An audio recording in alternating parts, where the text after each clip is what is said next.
सिख हैं या बौद्ध हैं या जैन हैं उनको नहीं नकारते।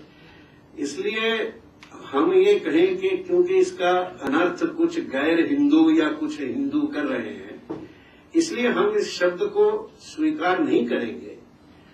वो शायद थोड़ा जो इस वक्त जो है हकीकत, जो तथ्य है, उस तथ्य के लिए इस शब्द का प्रयोग करना शायद आवश्यक हो जाता है।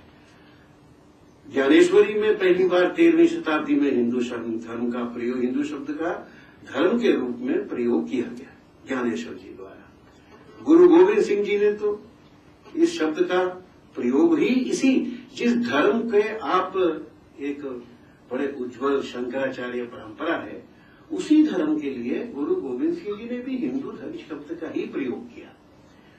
तो मैं आप मानता हूं, क्योंकि ये शब्द हमारा नहीं है, पर ये 11वीं 12वीं शताब्दी के बाद ये इस धर्म के अनुयायियों के लिए इसका प्रयोग सर्वव्यापक हो गया, तो इसका प्रयोग करना शायद आवश्यक है। हमने कुछ दिन पहले हम वो जो कुछ कर रहे हैं उसमें हमें ये सोचने के लिए मजबूर होना पड़ा कि हम अपनी संस्कृति को क्या कहें। हम अगर विश्वकोश बनाएं तो किसका बनाएं? हिंदू धर्म का बनाएं, वैदिक धर्म का बनाएं, सनातन धर्म का बनाएं? तो हमें उस वक्त ये निर्णय करना पड़ा कि हम हिंदू धर्म ही कहेंगे, क्योंकि वैदिक कहेंगे तो अवैदिक निकल जाएंगे, सनातन कहेंगे तो सिख निकल जाएंगे। तो वो, पर अगर हम इसको, इस शब्द को इज्म लगने से अंग्रेजी शब्द हो गया ये थोड़ा सा, तो व्यापक हो गया। ये मेरा आग्रह है। एक और छोटी मेरे मन में दुविधा है। मैं मानता हूं कि हमारा धर्म संगठनात्मक धर्म नहीं है, हमारी संस्कृति बौद्धिक है।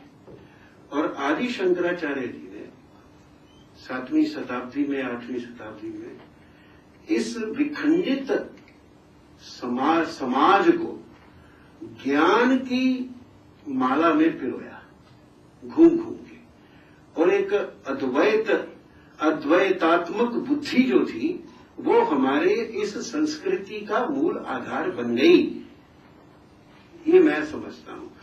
और जो नेता या नायक, जनरल जो चाहिए, वो एक उसी प्रखंड बौद्धिक चेतना वाला व्यक्ति ही हमारी संस्कृति का नायक बन सकता है। I just want to say that was really a very, very thought-provoking lecture. You said in the beginning that you don't believe that you're a Hindu, and you explained why, so we understood why you said that. But there is a lot of decline and degeneration and distortion of the whole of Hinduism. There's no doubt about that. We are seeing that in everyday life. But I also want to know is that even the sanctity and purity of the institution of the Shankaracharya itself has also not been as pure as it should be. And it doesn't set that example for the rest of the institutions. So how are we going to check that also, that when you elevate somebody to such a high position, that that person itself will be able to be monitored and supervised in some way? जब वातावरण प्रदूषित होता है तो फिर कमरे का कोई होना बचता नहीं। और यही कारण है कि जिस परंपरा में हम संबंध रखते हैं उस परंपरा में भी विकृतियां आई हैं, शीघ्रता आई है, और इसको स्वीकार करने में हमको कोई हिचक नहीं है, ये सच है।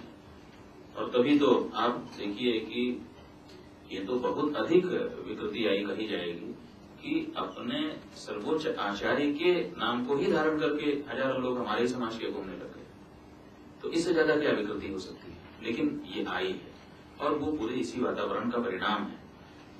और जो षड्यंत्र है वो ये है कि नीति ये कहती है कि जब किसी व्यक्ति को समाप्त करना हो तो उसकी सब बातों में से कुछ बातों को इनकार कर दो, कुछ बातों को स्वीकार कर लो, और कुछ बातों का ध्यान ही ना दो, चर्चा ही ना करो।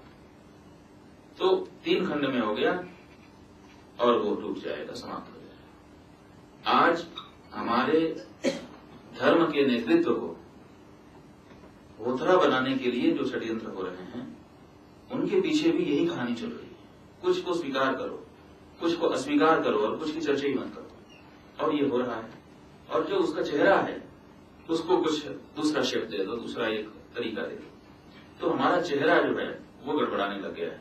और जब हम ये कहते हैं कि हिंदू धर्म की जो कोट है, हिंदू शब्द की जो कोट है, उसको उतारते हैं हम लोग, हमारा शरीर जैसा का तैसा ही है, तो उसका तात्पर्य यही है कि जो समस्या आ रही है उसके निराकरण करने के लिए कहीं न कहीं से हमको पहल करनी होगी। और वो पहल यही हो सकती है कि हम यहाँ से शुरू करें, हमारे चेहरे से शुरू करें, और वो चेहरा हमको ठीक करके हमको दिया जाएगा। तो विकृति तो है, और उस विकृति को दूर करने के लिए कहीं न कहीं से तो कोई जागना होगा, किसी न किसी को जागना होगा, कोई सभा जागेगी, कोई व्यक्ति जागेगा, और वो निकल करके चीज आएगी। मैं पहले तो आपको बात के लिए साधुवाद देना चाहता हूँ।